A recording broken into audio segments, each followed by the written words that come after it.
All right, welcome to this week's edition of the Coaches Show. We're here for Game 3, joined by head coach of the Dumas Demons, Aaron Dunnam. Coach Dunnam, welcome to the broadcast. Thanks, Zane.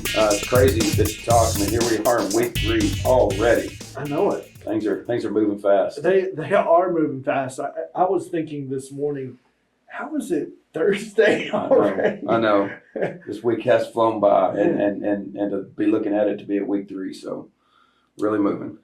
Well, Coach, great game last weekend from the Dumas Demons. They win 51-6 over Borger. Let's start offensively. ZJ Jara had a great game from the backfield. He carried the ball 12 times, rushed for 103 yards, had 3 rushing touchdowns, along with Colton Mills, our quarterback, who carried the ball 5 times for 90 yards. He averaged 16 yards per carry and also had 2 rushing touchdowns. Yeah, I mean, what I like really right now about our offense is just our versatility and our balance. I do. We spread the ball out to so many different guys. We've got so many different guys that can make plays right now that I just don't think you can just really lock in on one guy. And so we're very versatile. It was a great night for ZJ. Thought he ran the ball really well. But in order for him to run the ball well, things got to be going well up front. I thought our offensive line did a great job of controlling the line of scrimmage. And again, for 2 weeks, I think Colton did an outstanding job taking care of the football. You talk about all of his, you can talk about his rushing yards, and those aren't design rushes. Those are plays where he just keeps the play alive and looks down the field and is able to step up in the pocket and go get what he can get. So really, really excited about our performance on Friday night offensively. One of the other things that stuck out to me, you had 8 guys catch passes on Friday night, and I mean we only completed 12. And so I mean you look at that, there's a lot of guys that were able to be distributed the ball. I know that we got a lot of guys in the game, but as I went back and looked at that particular stat, every single one of those guys that caught a pass, they're guys that could catch a pass on every single night that we play. They are, and that's sort of how our offensive system is. We're not targeting one guy. Everybody's got to be ready. The ball's designed to go to every person.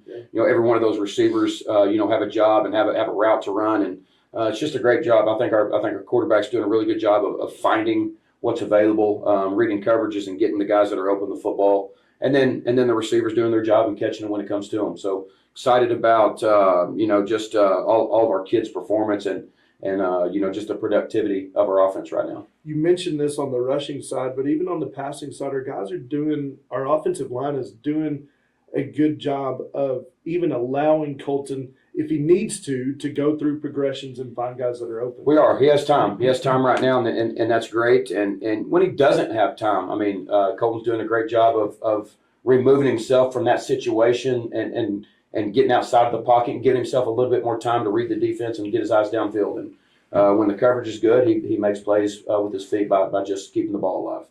Going over to the defensive side of the ball, a guy that had a great bounce back game, LD Balbuena. He did, and that was great to see. He was challenged week 1. He's a kid that got a lot of playing time for us last year, so we had great expectations for him as we're moving into this football season. He's one of our team captains, and just didn't play like he wanted to play week 1. Was challenged by his coaching staff, challenged by himself personally to do better, and he did that. Came out and played really, really well. Was tackled real well.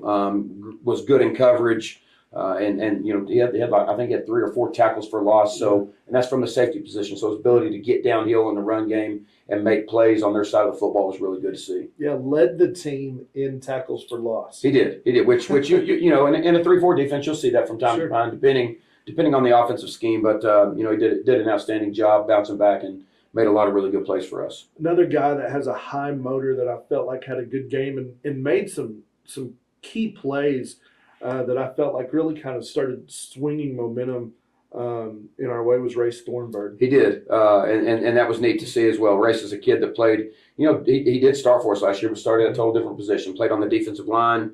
He's transitioned outside linebacker, and just from his summer that he had, and his ability and what we think he can do.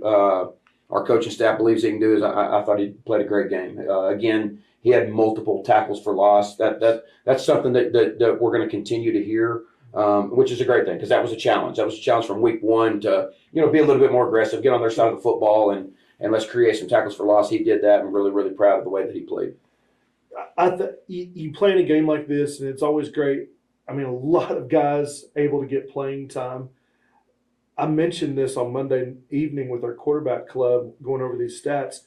Coach Inthrath prints out a defensive sheet at the first of the year, and it has every single kid's name on it that is going to have an opportunity to get into the game. So when they're entering in stats, it's easy to put all that stuff in.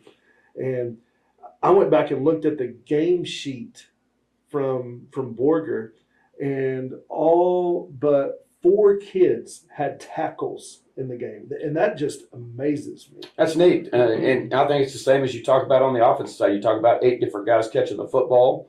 Well, you go on the defensive side, and our job is to make tackles, and you see that every position and every kid is able to do that. Besides 4, that's pretty neat. And so a lot of production, and I think that what that says too is, which is something that's hard to do always. I mean, a coach is always going to preach and talk about it, for kids to be ready when your number's called, but easier said than done. And so proud of our kids for buying into that mentality and being able to, when you are put on the field, you're ready to make plays, and our kids showed that and proved that.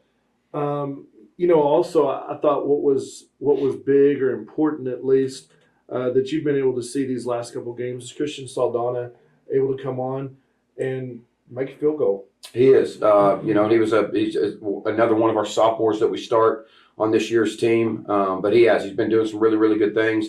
Some of these special teams units we haven't seen a whole lot of, which is a good thing. I mean, sure. I really don't want our punt team to be leading the state in attempts on the field and reps. That'd never be a good thing. And so we've only punted one time. But he's doing a great job of kicking extra points, and any time that our field goal unit comes on, he's been pretty sound there as well. And then I think outstanding job kicking the ball off. We have thank goodness to our offense and our production right now offensively. We're averaging 51 points a game, so we've kicked the ball off quite a bit, and our kickoff unit's been a really, really solid unit for us.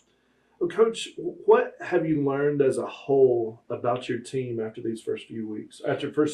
We're and you've heard me talk about this. I mean, our motto this year is accountability, love, and toughness. And I've seen a football team that's trying to live that. That is, it's not just lip service. It's not just 3 words that we talk about at the beginning of the year. This is something that we're talking about every single day before we go out to practice. A coach will address the team, and it's not just me, it's every one of our coaches have an opportunity to address the team, and we're talking about these things, and you can see that it's sticking. It's not just they're not just words. I think we've got a tough football team right now. I think we've got a football team that is, our players are accountable to one another. They're accountable to our coaching staff. Our coaching staff is accountable to our kids. And then we've got an environment right now that genuinely loves one another and really, really cares. The greatest thing that I've probably seen, you don't even see it. What you do see it in their play, but it's maybe it's on the back burner. But from even looking at our pictures that Elisa takes of our football team, what you do see is you catch the joy, the excitement, the love, the hugs, the celebrations, the pure joy that our kids have of watching their teammates be successful. And what's crazy is a lot of these guys play the same position. They might be splitting reps. Yeah. That's not always normal or always real instinctive of us as human beings to cheer for the guy that I'm splitting reps with. But our kids do it right now. They understand to hand off the baton mentality, and hey, it's your chance right now, and they celebrate every bit of their success because it is a true team right now. Coach, this is your 8th season here at Dumas, and you've been around football your entire life. Talk about how important it is to have that with each other. I mean, because you can have good teams, they can be talented, but if you don't have that camaraderie together, it can really mess with things when you get on the field. It can, and honestly, I mean, these are the big words that you're hearing spoken all the time now. I mean, you don't really, yes, I mean, there might be an offense that runs a certain offensive scheme that's very, very, very productive, very good, or a defensive scheme but again, I mean, you just keep hearing culture, culture, culture. I mean, and there's a reason why, because it matters. I mean, I think you even see it at the most elite level that there is. I mean, the elite level is the NFL, but I even drop down to Division I college football, and Sure. you see these teams, that I mean, culture matters. I mean, everybody has really good Division I athletes at the Division I level, and so what's going to win is the teams that have the correct culture. And so I think that's what we've seen around here. I mean, we've had good teams that maybe haven't been as successful as some of the teams that that weren't as talented, but had a better culture and a better environment inside the locker room. Coach, you face a powerhouse opponent tonight. We go from our shortest road trip of the year to what will be during the regular season our longest road trip of the year. We'll face the Canadian Wildcats. It's a team that needs no introduction. No. They're coached well by Andy Cavaliers, their head coach. They're talented. They're well versed in what they do, and they're fearless with whoever they play. What are you looking for out of tonight's opponent? A lot of respect for our opponent. Yeah. I'll speak that even going in. I mean, they're a football team that plays deep in the playoffs year after year. It doesn't matter where they're at; they just reload and figure it out. A team that has multiple state titles, and a team that I respect because they do it right. Andy Cavalier, I've known him for a long time. We lived in Pampa, and my brother's coached with him. My brother coaches with his younger brother right now, and so have a lot of respect for Coach Cavalier and what he does. And then just it's we know it's going to be a tough game. We know that we're going to get fight. We're not going to get a team that's going to back down. They've forever they've taken the challenge of playing larger classification teams. That's not something they back down from. It's not something they're scared of. I mean, they embrace it. And I've watched that over and over. And so we know that. We know going in we're going to get everything they got, and they're going to scratch and claw and fight for everything. And we're going to see one that's coached extremely well. Kids that are disciplined, that understand their offensive and defensive scheme. They've been thinking about being Canadian Wildcats since they were little kids. Yep. And they know their system and they know it well, and they're going to be very efficient, and they're not going to be a team that makes a lot of mistakes. And so that's what I know about our opponent going in. Well, in non-district opponent, this is exactly what you would want to put your guys up against. A team that you know is going to be well coached, a team that you know is going to be well prepared in what they're going to bring and what you're going to face. And that's what you want to prepare your guys for as you get ready for district play. Absolutely. I mean, this team will be as good as any of our district opponents. I mean, they are. I mean, and a team that's played deep in the playoffs and that knows that. And so it is. I mean, this is a great environment too. I mean, really excited about playing over there. A community that loves their football, a community that will show up on Friday night and celebrate their kids. And so I'm excited about the environment, excited about the opportunity for our kids to be able to play a team like Canadian. So on the defensive side of the ball, what's going to be key for the Demons as we face this Canadian offense? I think we got to withstand their tempo early. They are a team that's going to tempo you. We're going to see a lot of different stuff early, and so you've got to just sort of fight through that and be able to blur and figure out what's going on. I know what hurt us last year. We allowed a running back to rush for 235 yards on us, and so being able to stop the run, which you'll hear me talk about every single week. We are a defense that believes we need to stop the run and try to make them one-dimensional. And then just be sound. Canadian is an offense and a system that builds off of everything. They've got this to set up this. They've got this to set up this. And so as we defend these certain plays, we got to know that they've got something off of that. And so we've got to be sound defensively and have our kids in the right position and the right coverages and the right fronts to be able to defend, when everything that they have coming off of their whole offensive system. Sure. Well, let's move over to the offensive side of the ball. What's going to be key for for us, and I know that we probably, for people that watch this, they probably think that's Repeat. every week. But what do you think is key for the Demons if we're going to move the ball and score versus the Wildcat defense? Number one, control the trenches. Yeah, I do. I think we've got to, because I know they're going to be a physical football team. They pride themselves on that, and so I think we've got to be the more physical football team. We can't just we can't just get up there and waller up front. I mean, we've got to control the line of scrimmage. I think we've got to be we've got to take care of the football. We can't be an offense that turns the football over and gives them more opportunities because they are a fast-paced offense. I think we defended, 75 to 82 snaps last year, and that's quite a few for us. Yeah. And so the longer our offense keeps the football, the less snaps that they're going to get, and so we can't turn the football over. I think we've got to try to be explosive. I think we've got to have some explosive plays on offense to create some momentum, and then ride that momentum.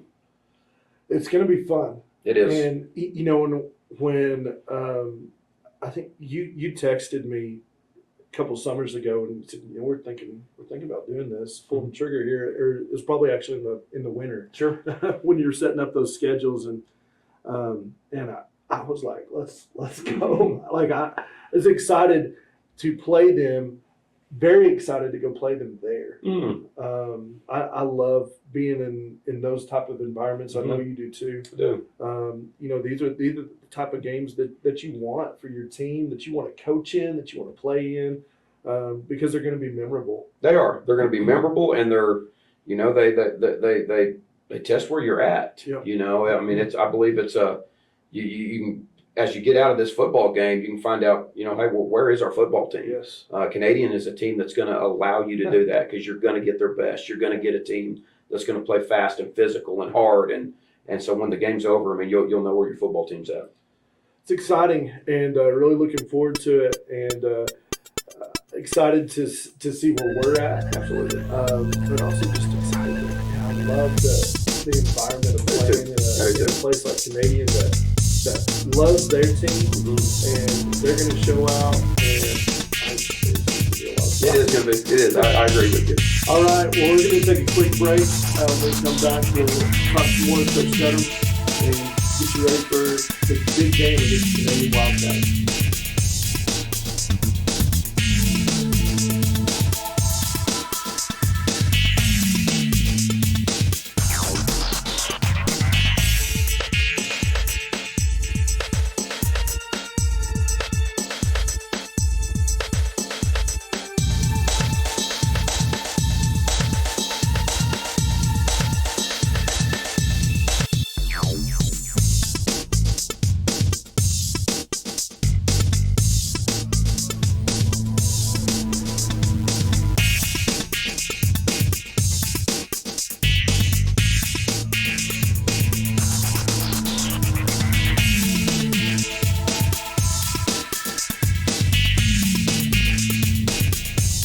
Welcome back to the second half of the coaching show with head coach of the Dunnam Demons and Dunnam.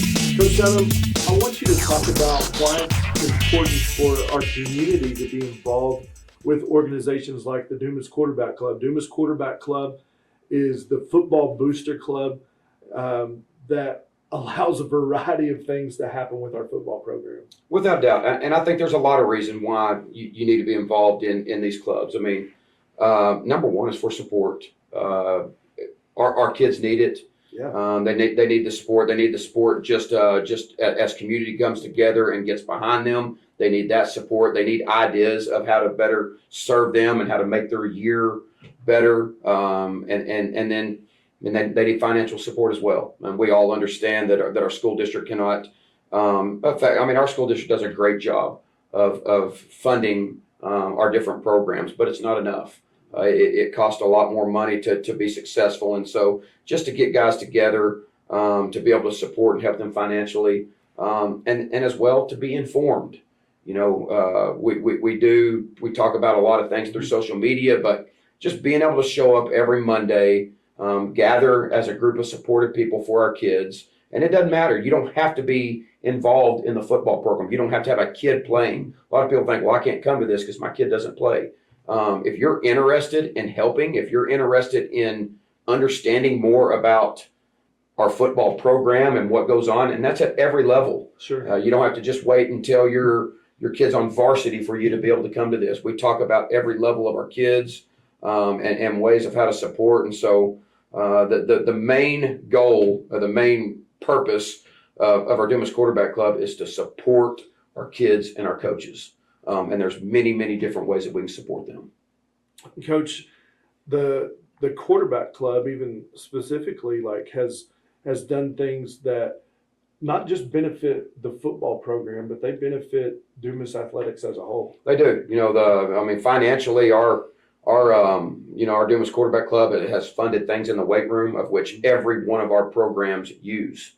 I would say that is probably the most used facility in our entire school district. I mean, we run 300 to 400 kids through there Monday through Thursday all summer long. And then every single day, every one of our programs, boys, girls, are using that weight room. And so, yes, I mean, that's not the only one. There are many, many different things. The Dumas Quarterback Club helped. You see the banners that are down the main street. And that doesn't say Dumas football on it. Yeah. It says Dumas Demons and Dumas Demonettes. Mm-hmm. And they supported that. They funded a lot of that to go up. And so just get involved. I mean, there's a lot of ways that this quarterback club will help all of our different athletes. And so I would encourage, if you're watching this and you have never been to a quarterback club meeting, I'd encourage you to show up and see how you can support and see how you can help.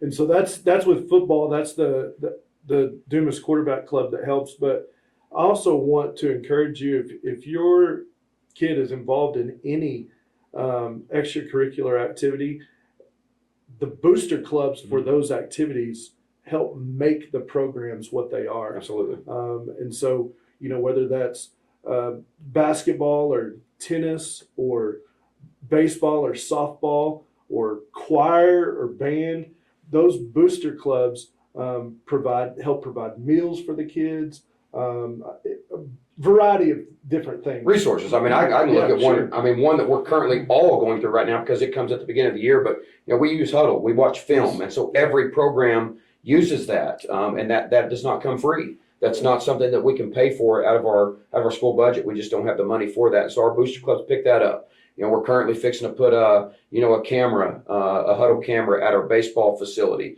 a Huddle camera at our softball facility, so people can be able to live stream and be able to watch those games that are not here. And so there's every one of our teams got our band. Our band has a booster club, and so just get plugged in. It's no different than any other organization in your community. We're only as strong as the people that get involved and the people that get in to support our kids. So show up and get involved. Yeah, definitely. Well, Coach, let's switch gears a little bit. I'm going to draw a dream scenario for you. Imagine you're not busy on a weekend. Can you imagine that? I cannot. And you got to go to a tailgate. You got to help plan a tailgate. What would be a must-have food option if you ever got to go to a tailgate? To set the stage, I have never been to a tailgate in my life because I'm planning and working to get my own team prepared so everybody else can come to the tailgates. Yeah.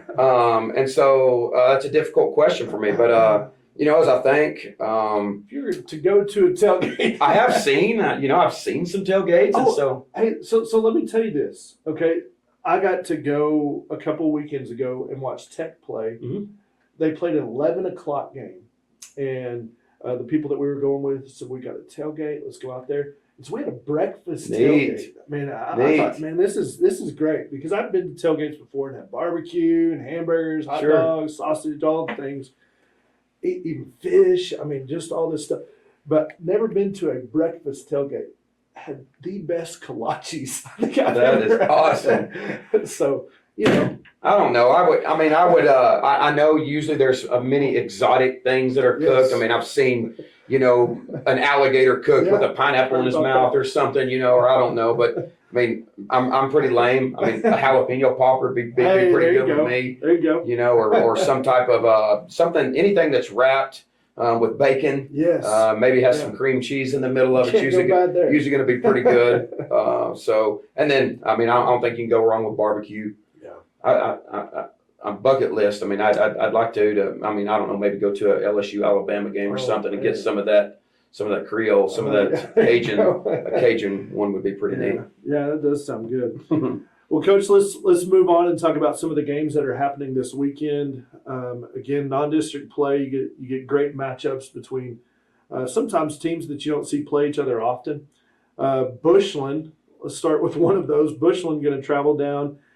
Were they in Canadian last week, or was that game in Bushland? I can't remember. I can't remember. I don't know. Watch me. I can't remember. I do know they're going to be traveling. I think it was in Canadian. It was in Canadian. Okay, so Bushland traveled to Canadian. They're going to travel this weekend to Midland Christian and play. Bushland on the road. Big game for them. It is a big game. I mean, that's a real successful private school in Midland Christian. I never know, what they're going to have. You never know who's going to move in there or who's leaving Lee or something like that. So again, I don't know what they have, but I think it's a very interesting game and usually is a well fought game. So it'll be interesting to see because we have Bushland coming up in a couple of weeks.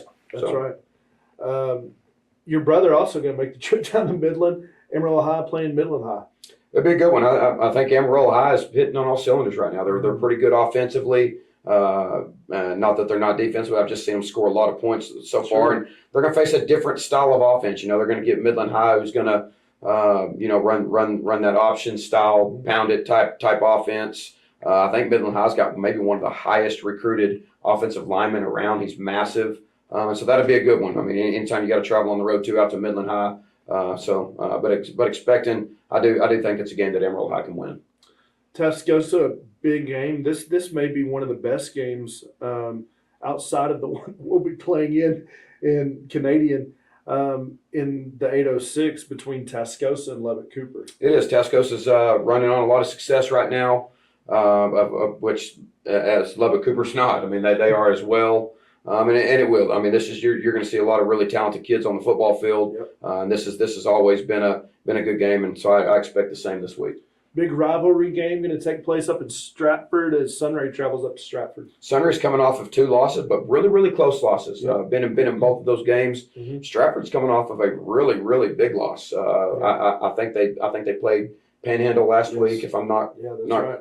I think Panhandle scored like 61 points or something. Mm-hmm. So, but this will be a good one. This will be a big football game. 2 teams that are pretty close to one another, and always a good rivalry. So, expecting some great things out of this game. Each one of these next games for us, I feel like begins to start putting puzzle pieces together.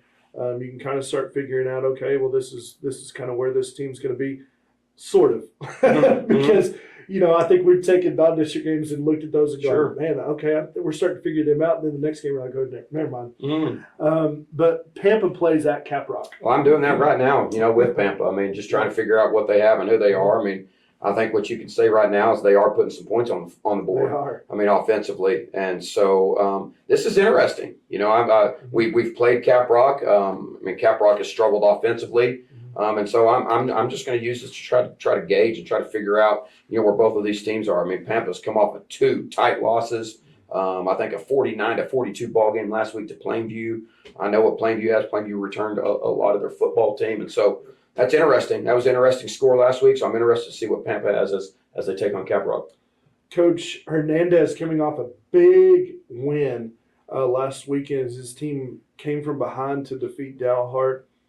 Perryton's got a tough task ahead of them. They'll travel on the road, play at Randall. They do, and that was a good win for them last week. But Randall has a lot of momentum right now. Yes. I mean, scoring a lot of points and holding people to not very many. So.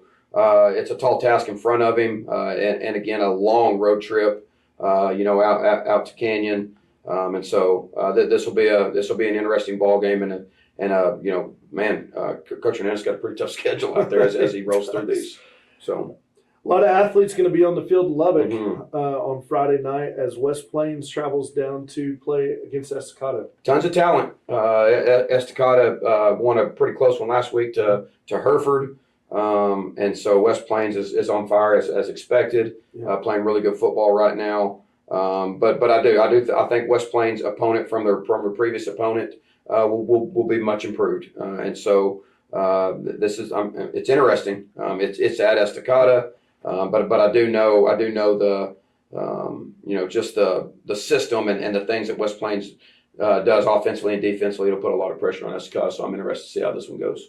Couple teams that are feeling pretty good about themselves after last week, and Canyon, who's sitting 2-0 right now. Canyon going to play at Paladero. This one, to me, I feel like is also very interesting to see where these teams are at. It is. I mean, I think it's a measure for sure. We at least scrimmaged Paladero. We both played multiple opponents, that they've played as well. And Canyon is a lot of success. I mean, they surprised me last week with their big win at Andrews. So they've done some good things. They've been able to do it on the road. And so this is a big game. I think this will be a huge test to see where Canyon is one of our district opponents. Agreed. And then obviously one that we'll be paying attention to because it's got next week's opponent, and then it's got an important district team as well. And these are two teams that I think this is a rivalry game for them. They don't like each other. It's Plainview at Hereford. That's what I hear too. That it's a rivalry game. I think. This is going to be a big one. It's going to be an interesting game. I mean, anytime, that thing's in Hereford. And so that's definitely going to be something to watch, but I'm interested. As I've watched Plainview and I've watched Hereford, both of these guys, throughout the season thus far, I'm excited. I'm interested to see the outcome of this game. And I think it's going to be a very, very hard fought football game by both teams. Well, Coach, here we are. I mean, after we get done with this week, we're going to be over halfway through non-district play and getting close, creeping closer to start playing district games. Where they all matter. Every bit of this is just preparation for the district play, and so I can't believe how fast it is going. It is going fast, but a lot of fun. We're having a lot of fun. Our kids are having a lot of fun, and again, just extremely blessed to be able to play this game and continue to grow and mold these young kids. Dumas with a massive one this weekend. We're headed to Wildcats Stadium in Canadian.